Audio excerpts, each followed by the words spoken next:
Deuteronômio 6, 1 a 9.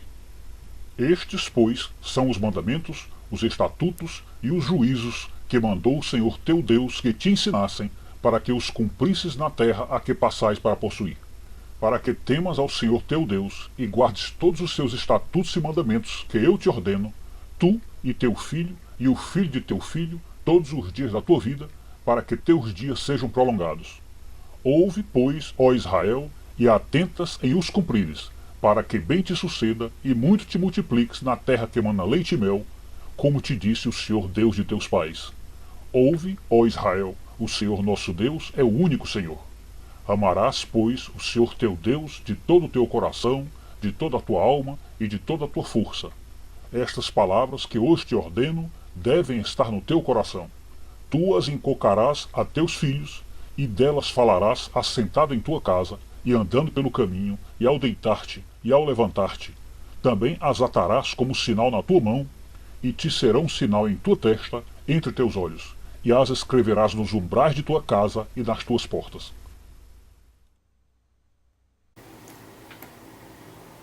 Ok, meus prezados, nós estamos aqui diante de declarações pessoais de estudo e convivência com o mal de Alzheimer. Estamos aqui interessados em deixar para você que pode ter um caso de Alzheimer na família, ou pode também estar estudando Alzheimer, ou talvez seja até algum profissional médico. Enfim, é um testemunho, é um depoimento pessoal, evidentemente sem aquele rigor científico que poderia ter o depoimento de um neurologista, uma coisa assim, mas, de qualquer forma, é alguma coisa a se adicionar, a se acrescentar nesta vasta gama de conhecimentos que tem sido produzidos no estudo do Alzheimer, e nós, por termos experiência com o caso em família, nós nos sentimos assim bastante interessados em estudar o tema.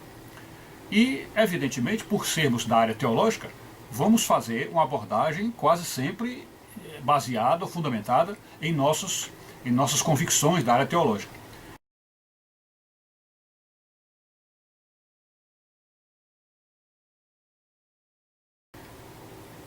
Uma coisa é que eu posso dizer para vocês: a memória é, de fato, alguma coisa fundamental na constituição da alma humana.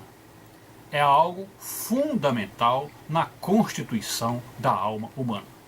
Como vocês viram, ou vão ver, não me lembro bem se essa parte do vídeo estaria sendo colocada antes ou depois de nossa palavra, mas vocês viram que há um trecho lá no livro de São João, está aqui no vídeo, embaixo do vídeo, há um trecho lá em São João, onde ele, preocupado em que nós nos esquecêssemos das coisas que ele ensinou e das coisas que ele fez, que ele chegou, ou chegaria a mandar o próprio Deus, em forma de Espírito, que chama o Espírito Santo, o Consolador, o Paráclito, para que uma das missões dele fosse fazer-nos lembrar de tudo aquilo quanto ele nos ensinou e tudo aquilo que ele vivenciou e deixou como exemplo para nós.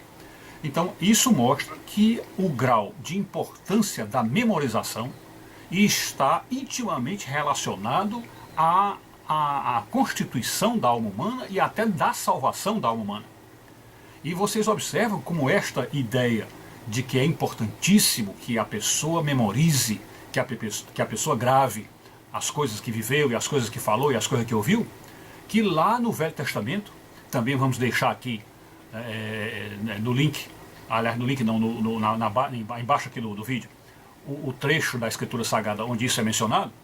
Então vocês observam que há uma passagem na Escritura Sagrada onde Deus diz que nós devemos ter um cuidado tão grande em guardar estas coisas e não nos esquecermos dela, que chega ao ponto de dizer assim: olha, afixe nos umbrais da sua casa, coloque na entrada da porta, coloque aqui no meio da sua testa, coloque nas suas mãos, nos seus dedos, fale disso quando estiver caminhando, fale quando estiver deitando, fale quando estiver sentando, porque a ideia é que aquilo esteja sempre presente e que a pessoa não esqueça daquilo de maneira nenhuma.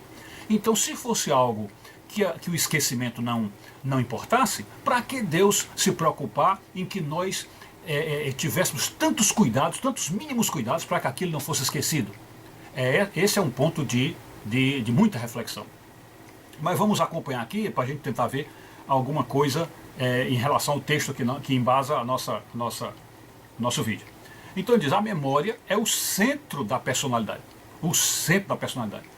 É ali que estão guardados os tesouros transcendentais da autoidentificação, sem a qual nem se pode falar em alma, entre aspas, distinta dos outros, ou individualizada. E sem ela, a personalidade funde-se com o vazio e tende a desintegrar-se na mente obsessora do inimigo das almas.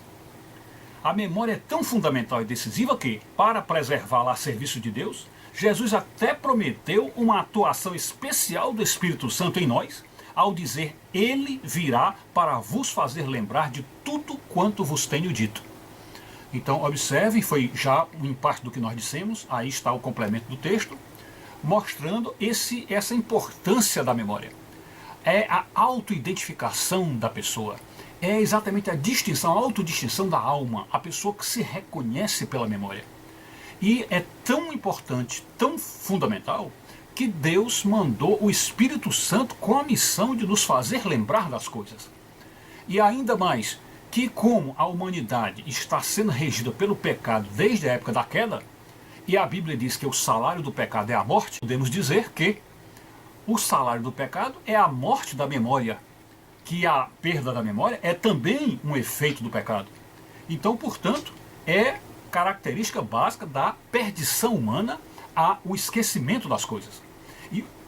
E o esquecimento, ao invés de ser, como muita gente diz por aí, acerca da preguiça e outros pecados, dizendo que é pecadinho, que é coisa de só menos importância, o esquecimento pode constituir verdadeiros desastres, não só na vida pessoal, como na vida coletiva.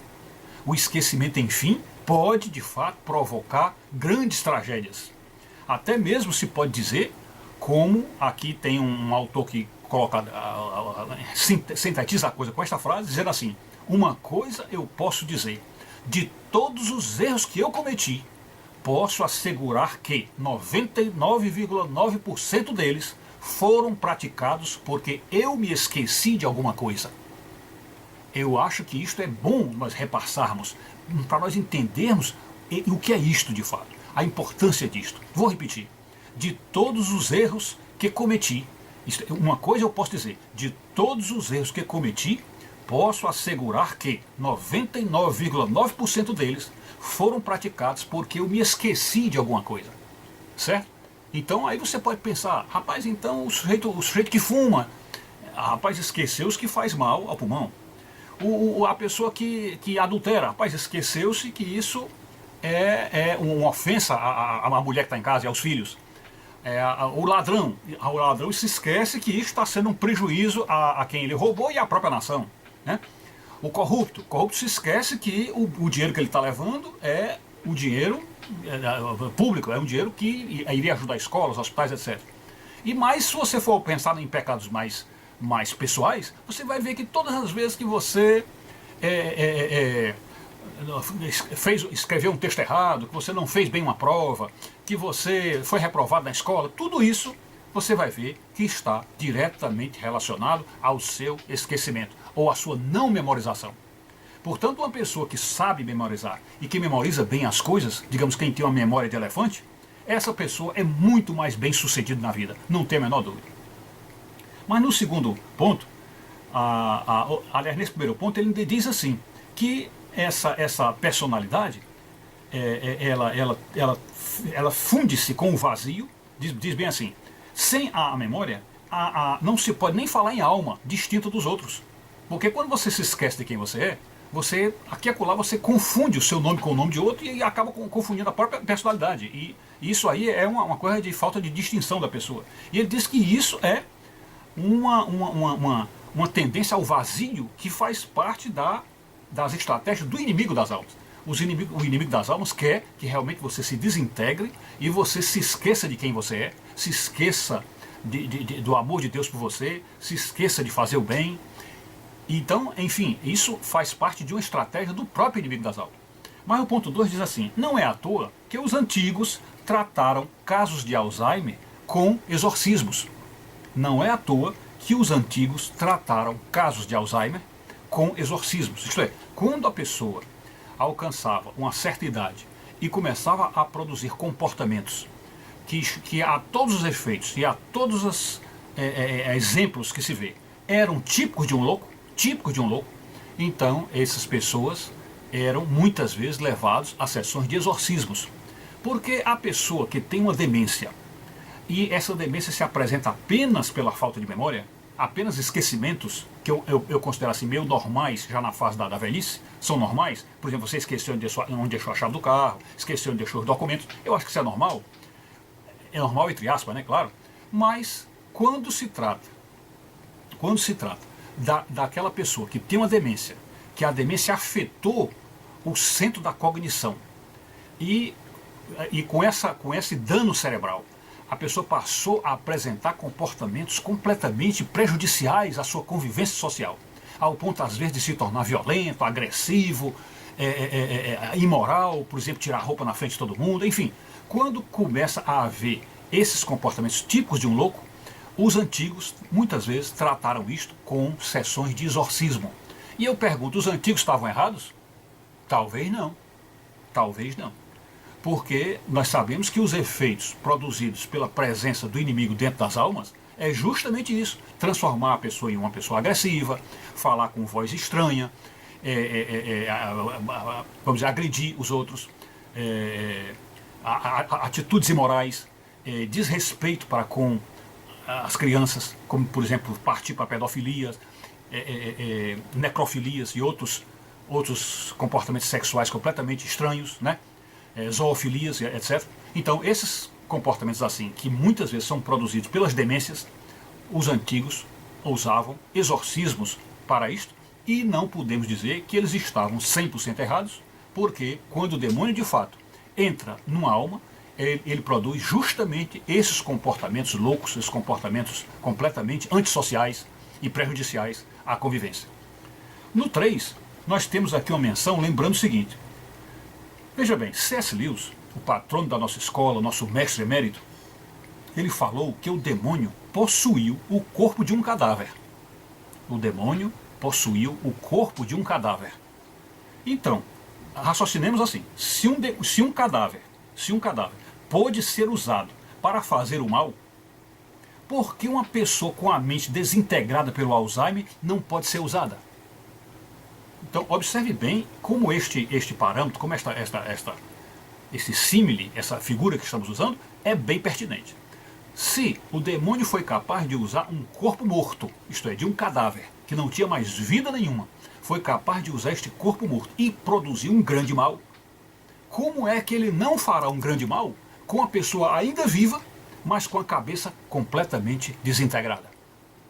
Observe então que a ideia dos antigos de que os casos de Alzheimer com tendências à loucura, à psicose, que eram tratados com exorcismo, tem algum fundamento na história contada pelo Dr. C.S. Lewis. Porque casos de possessão são tratados com exorcismos. Então, portanto, se Lewis testemunhou que um cadáver apareceu vivo com a energia do inimigo agindo dentro, como que o ressuscitando com a energia do demônio, para ele fazer o mal, o quanto mais não usará o demônio uma pessoa viva apenas com o cérebro danificado pelo Alzheimer. Então é algo também para nós pensarmos. No 4, ele diz, é pior do que a loucura. O Alzheimer é pior do que a loucura. E por quê? Porque a medicina atual já tem recursos e remédios suficientes para as psicoses, de um modo geral. E um regime de boa receita, ou seja, uma boa receita sendo usada, com boa alimentação e tudo, pode fazer um louco conviver muito bem em sociedade. Então, com os remédios avançados da psiquiatria e da neurologia atual, e mais o louco sendo bem tratado e com esses remédios e com boa alimentação, ele pode tranquilamente conviver na sociedade, voltando ao convívio normal com as pessoas. Mas um paciente de Alzheimer não tem remédio. Um paciente de Alzheimer não tem remédio. Ou seja, o cérebro, como vocês viram nas fotografias do início desse vídeo, naquelas fotos que foram colocadas, que foram capturadas da internet, foram colocadas algumas fotos de cérebro. O cérebro do doente de Alzheimer, ele tem assim uma espécie de encefaloporose. Lembra que a doença dos ossos é a osteoporose. No caso do Alzheimer, ele tem uma encefaloporose, isto é, o cérebro está todo fragmentado, está todo perfurado, danificado, e portanto os remédios não atuam mais, os remédios não fazem mais efeito. Então, se o desenrolar do comportamento do paciente de Alzheimer for tendente à loucura, não existe nenhum remédio que possa fazê-lo se acalmar, que possa fazê-lo voltar ao normal. Neste caso, quando a violência e a agressão se torna grande, o único modo seria tratar com camisa de força ou coisa assim. Veja, portanto, como realmente o Alzheimer, como o vídeo diz, é o pior destino para a mente humana. Então, diz assim, se o Alzheimer não tem remédio, então é somente um corpo humano, meio sonâmbulo ou sonâmbulo e meio, a perturbar aos seus convivas, sem dar trégua a quem lhe dedica seu tempo e sua tremenda paciência. Isto é, o Alzheimer, em resumo, este Alzheimer, ele é apenas um corpo humano, meio sonâmbulo ou sonâmbulo e meio, né, vivendo a perturbar os seus convivas, com quem convive com ele, as pessoas que estão lá na casa, para perturbar, e sem dar trégua, porque não descansa, não para, sem dar trégua a quem lhe dedica tempo e tremenda paciência nesta convivência, de ter que ouvir as mesmas histórias centenas de vezes, dar as mesmas respostas centenas de vezes, e dizer um sim quando é para ele obedecer sim, ele vai no não, e dizer um não quando é para dizer não, ele vai no sim.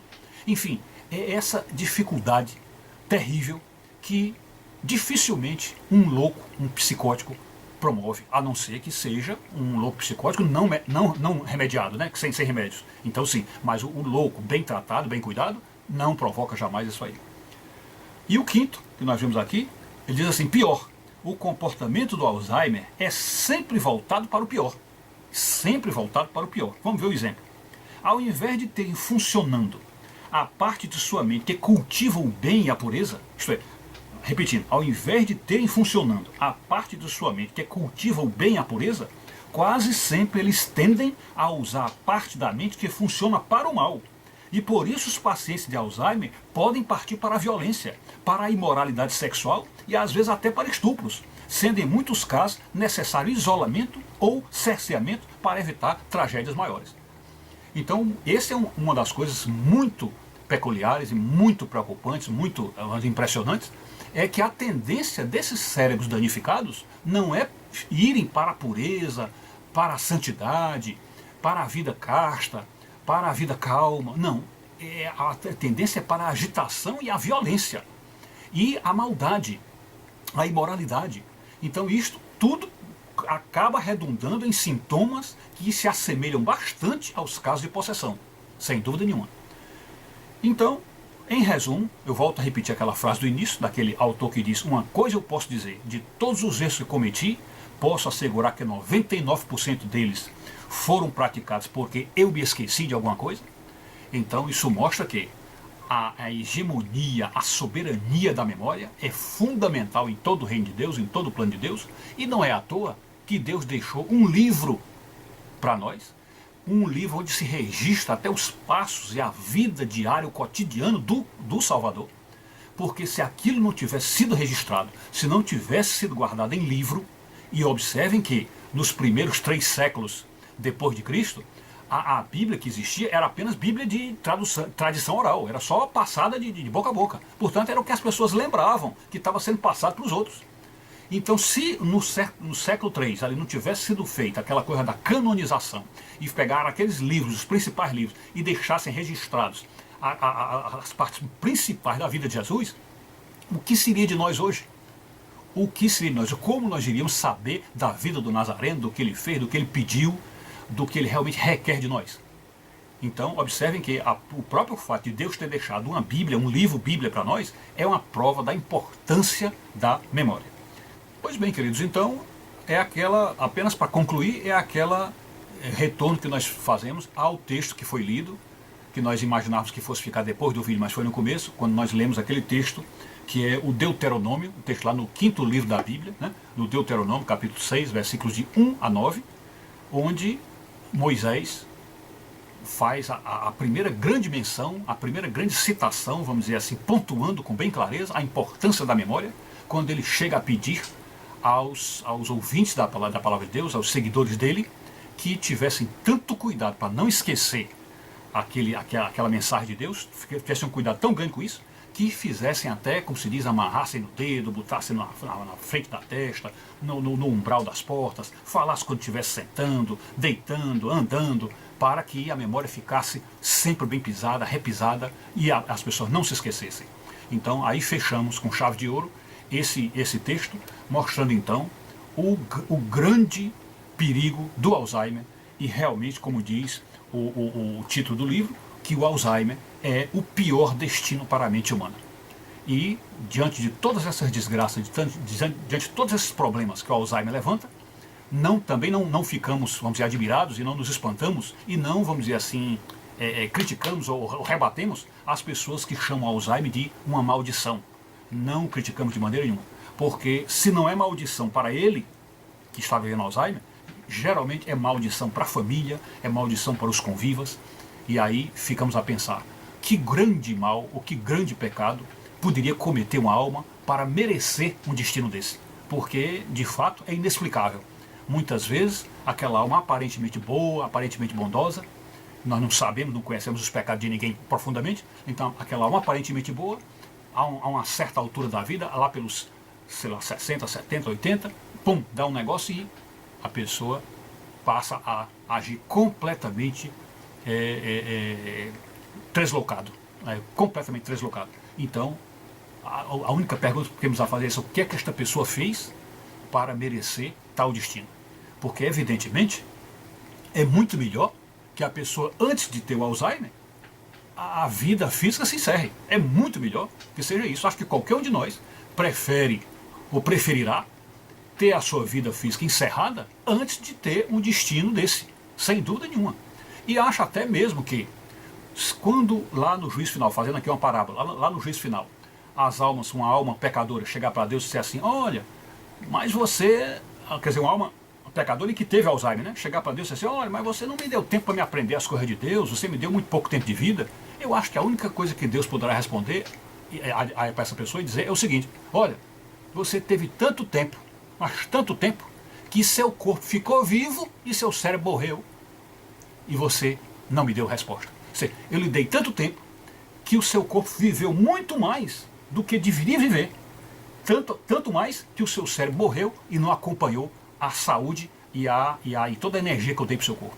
Então, é uma coisa assim que voltamos sempre a pensar. Por que uma pessoa merece o Alzheimer? É uma coisa inexplicável. Então, eu só posso acreditar, por ser um católico, que de fato alguma coisa muito grave essa pessoa tem, mas isso aí fica lá nos desígnios de Deus, fica lá no mais alto dos céus, onde só o próprio Deus é quem sabe, e nós também não temos que ter a menor curiosidade, não cabe de maneira nenhuma a nós saber ou tentar saber o que é que uma alma fez para merecer um destino desse. Mas de fato é o pior destino para a mente humana. É isso.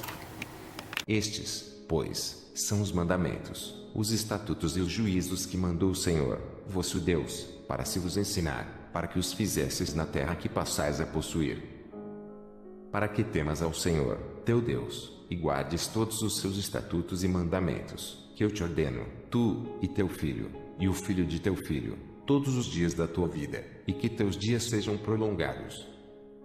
Ouve, pois, ó Israel, e atenta que os guardes, para que bem te suceda, e muito te multipliques, como te disse o Senhor, Deus de teus pais, na terra que mana leite e mel. Ouve, Israel, o Senhor, nosso Deus, é o único Senhor. Amarás, pois, o Senhor, teu Deus, de todo o teu coração, e de toda a tua alma, e de todo o teu poder. E estas palavras que hoje te ordeno estarão no teu coração.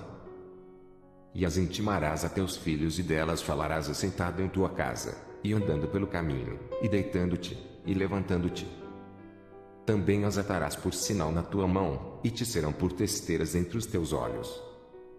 E as escreverás nos umbrais de tua casa e nas tuas portas.